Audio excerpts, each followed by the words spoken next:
बिस्मिल्लाहिर्रहमानिर्रहीम। उम्मीद करता हूँ तमाम तर लोग खैर आफियत से होंगे। एक नए वीडियो में खुशामदीद करूँगा नाजरीन। आज़ाद कश्मीर भर से जो तमाम तर जो अपडेट्स हैं, नई खबरें हैं, वो आपके साथ लेकर जो मैं हाज़िर हुआ हूँ। लेकिन उससे पहले अगर आपने हमारे चैनल को अभी तक सब्सक्राइब नहीं किया तो जल्दी से सब्सक्राइब कर लें ताकि आने वाली तमाम तर जो अपडेट हैं वो आप तक पहुँच सके। नाजरीन,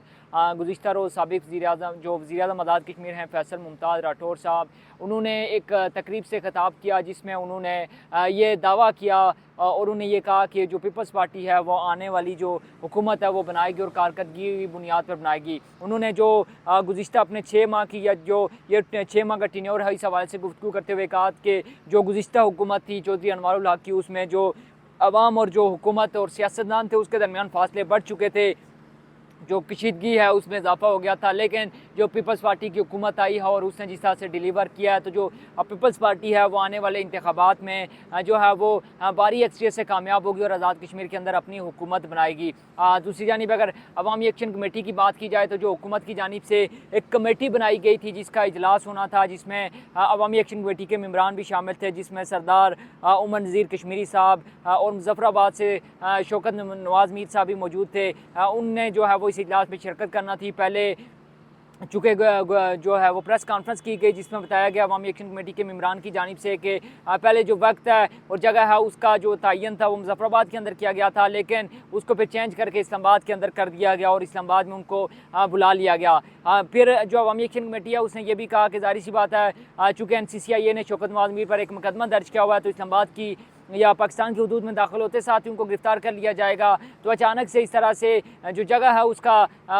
जो मुतबादल जगह पे शिफ्ट करना, जो मुज़ाकरात हैं उनको उन्होंने कहा कि ये समझ से बालातर है। बहरहाल जो अवामी एक्शन कमेटी है उसने अपने तहफ़्फ़ुज़ात का इज़हार किया और एक बार फिर ये मुतालबा दोहराया कि जो अवामी एक्शन कमेटी के साथ 38 निकाती चार्टर ऑफ डिमांड है जो मंजूर किए गए थे उस पर अमल दरामद यकीनी बनाया जाए, वरना चूँकि अवामी एक्शन कमेटी ने एहतियात की कॉल भी दे दी है और आने वाले दिनों में हमें ये इसके जो असरात हैं वो भी नज़र आएंगे। लेकिन अवामी एक्शन कमेटी ने यह भी कहा कि जो हुकूमत ये कहती फिर रही है, जो वज़ीर-ए-आज़म आज़ाद कश्मीर फैसल मुमताज़ राठौर साहब और उनकी काबीना कहते हुए फिर रहे हैं कि जो 98% जो मुतालबात हैं वो मान लिए गए हैं, मंजूर कर लिए गए हैं, उन पर अमल दरामद हो रहा है, तो 98% जो है वो बाकी हैं और 2% पर अमल दरामद हुआ है। जबकि अगर हम देखें तो जो वज़ीर-ए-आज़म आज़ाद कश्मीर है या जो पीपल्स पार्टी की हुकूमत है वो हमें ये कहती हुई नजर आती है कि आज़ाद कश्मीर के अंदर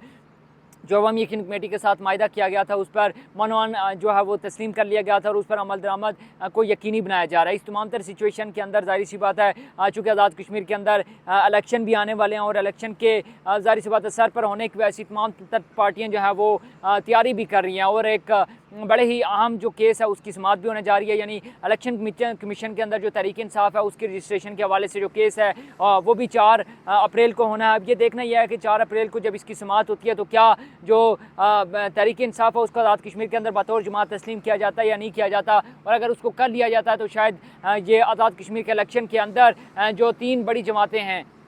मुस्लिम कॉन्फ्रेंस, पीपल्स पार्टी और मुस्लिम लीग नून, उनके लिए ये काफ़ी बड़ा दचका साबित हो सकता है। और साथ ही साथ अगर ऊपर से ये हो जाए कि जो अवामी एक्शन कमेटी है वो अपनी हमायत का ऐलान कर दे तहरीक इंसाफ के लिए, तो शायद ये काफ़ी ज़्यादा मुश्किल होगा। जो इस वक्त हुकूमत है उसके जो इत्तेहादी हैं या फिर इस वक्त जो अपोजिशन लीडर हैं और उनकी जमात है उनके लिए काफ़ी ज़्यादा मुश्किलात पैदा हो सकती हैं। बहरहाल इस हवाले से भी जो भी अपडेट होंगी वो आपके साथ गायब शेयर करते रहेंगे। अगर वीडियो अच्छी लगे तो कमेंट सेक्शन में आपने अपनी राय लाजमी देनी है। अभी तक के लिए मुझे दीजिए इजाज़त। अपना बहुत सा ख्याल रखिएगा। अल्लाह हाफ़िज़।